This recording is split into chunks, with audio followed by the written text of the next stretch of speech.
নমস্কার, আমার সঙ্গে আছেন অতীতের প্রাক্তন ক্রিকেটার লোপামুদ্রা ভট্টাচার্য। ভারতের মহিলা ক্রিকেট আজকে একটা ইতিহাস গড়লো। এই ইতিহাসটা গড়ার ক্ষেত্রে মুম্বাই এবং কলকাতার একটা বিশাল অবদান ছিল।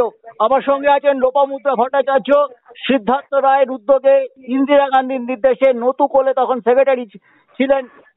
সিএবির কালীঘাট মাঠে এই শ্রীরূপা বসু, লোপামুদ্রা ভট্টাচার্য এদের ট্রেনিং শুরু করেছিলেন। আরতি বৌদি, প্রদীপ দাস সেখানে নিজে থাকতেন। তারপর অনেক উত্থান পতনের পর একটা ডায়না এডুলজি, শান্তারাম গোস্বামী হয়ে ঝুলন গোস্বামী থেকে স্মৃতি মান্ধানা, কাউল এবং অবশ্যই জেমিমা রড্রিগেজ। আজকে একটা আনন্দের দিন। লোপাদি, তুমি কি বলবে? আরে আমার অসম্ভব আনন্দ হচ্ছে। 2017-তে যেটা আমাদের হাত থেকে বেরিয়ে গেছিল লড়ানোর জন্য। হ্যাঁ, 2017-এ আমি ছিলাম লর্ডসের মাঠে।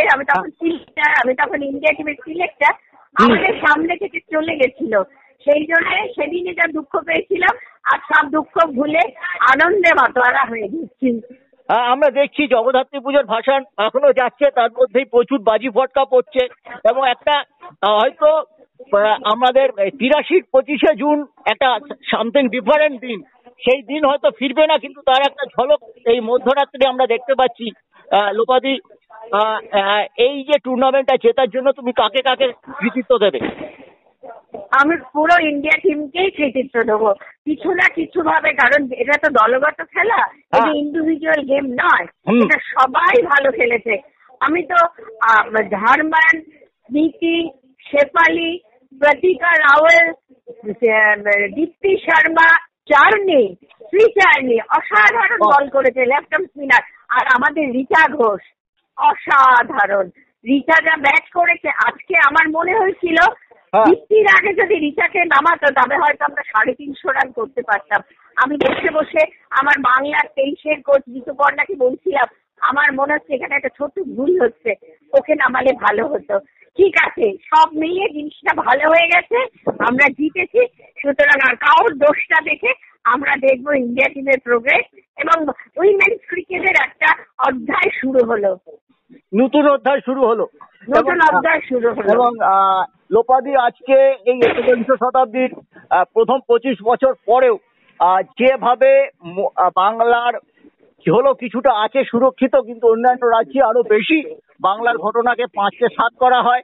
মহিলার সুরক্ষা যেখানে নিয়ে প্রশ্ন উঠছে, সেখানে কিন্তু মেয়েদের সম্মান, মেয়েদের সুরক্ষা বাড়াতেও মহিলা ক্রিকেট টিমের এই সাফল্য কিন্তু একটা পূর্ণ বার্তা দেবে। তোমার কি মনে হয়? আমার তো তাই মনে হয়।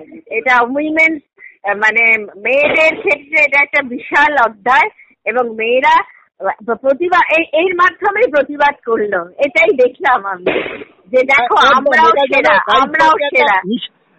নারী সুরক্ষা নিয়ে একটা নিঃশব্দ বিপ্লব করে দিল। নিঃশব্দ বিপ্লব, ডেফিনেটলি নিঃশব্দ। হ্যাঁ, সেটাই ভালো লাগলো দেখতে।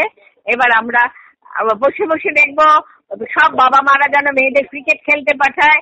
আস্তে আস্তে এইভাবেই আজ নীতি হারমান হয়েছে, পরবর্তীকালে আরো মেয়েরা আসবে, তারা এই জায়গাটা নিশ্চয়ই। ইতিমধ্যে অতীতের প্রাক্তন বিখ্যাত ডিফেন্ডার অলোক মুখার্জি মোহনবাগান ইস্টবেঙ্গল ম্যাচের দিন একটা উক্তি করেছেন, একটা মন্তব্য করেছেন, যেটা খুব যে এখন দেখা যাচ্ছে যে দেশের ফুটবলের চেয়ে মহিলা ক্রিকেট বেশি জনপ্রিয়। অত্যন্ত তাৎপর্যপূর্ণ উক্তি করেছেন অলোক দা। তুমি কি বলবে লোপাদি? ঠিকই বলেছে। অলোক ঠিকই বলেছে। অলোকের সাথে আমার ভালো পরিচয় আছে। তোমাদের সমবয়সী তোমরা? পরিচয় আছে। আমার ভাই অরূপের খুব ভালো রিলেশন ওর সঙ্গে। অলোক ভালো কথাই বলেছে। উইমেন্স ক্রিকেট এখন যে জায়গায় চলে গেছে, সেখানে আদার্স গেম গুলো একটু বলতে নেই, একটু যেন নিচে মনে হচ্ছে এই মুহূর্তে। প্রত্যেক খেলাকেই আমরা সম্মান করি, কিন্তু এই যে মেয়েদের ক্রিকেটের এই সাফল্য, এটা একটা বোধহয় টোটাল ভারতের খেলাধুলার ইতিহাসে বিভিন্ন ডিসিপ্লিনে মেয়েদের আরো উৎসাহিত করছে। উৎসাহিত করছে। মানে আমরা 2005-এ ওয়ার্ল্ড কাপ ফাইনাল খেলেছি, জিততে পারিনি। 2017-এ ওয়ার্ল্ড কাপ ফাইনাল খেলেছি, 9 রানে হেরে গেছি। মেলবোর্নে 2020-তে আমরা ফাইনাল খেলেছি, আমরা ফাইনালে হেরে গেছি। কমনওয়েলথে আমরা ফাইনাল খেলেছি, হেরে গেছি। এই যে অনেক প্রতীক্ষিত এই চ্যাম্পিয়নশিপটা আমাদের খুব প্রয়োজন ছিল, সেটা আমরা এবার অর্জন করলাম। আর একটা কথা রাজুদা বলছিলেন কালীঘাট মাঠে ওনারা প্র্যাকটিস করতেন, তোমরা হ্যাঁ, ছোটবেলায় হ্যাঁ। প্রদ্যুৎ মিত্র তোমাদের 6:30 ডাকতো, তোমাদের সুনীলদা প্রদ্যুৎদা দুজনে, সুনীলদার প্রদ্যুৎদা, পরবর্তীকালে পুলক বিশ্বাস, কল্যাণ বিশ্বাস, অরূপদের যে কোচ তিনি ছিলেন। আমরা ওখানে প্র্যাকটিস করতাম, ওখানে প্র্যাকটিস করে আমরা 7 বার ন্যাশনাল চ্যাম্পিয়নও হয়েছিলাম, 7 টাইমস। সেই সময় 6টা বাংলার মেয়ে ভারতীয় টিমে খেলতো। হ্যাঁ, রিচা জানো তাদেরই প্রতিনিধিত্ব করছে, আমাদের প্রতিনিধিত্বই করছে, ঝুলন করে চলে গেছে, এবার রিচা করছে। অনেক ধন্যবাদ দিদি।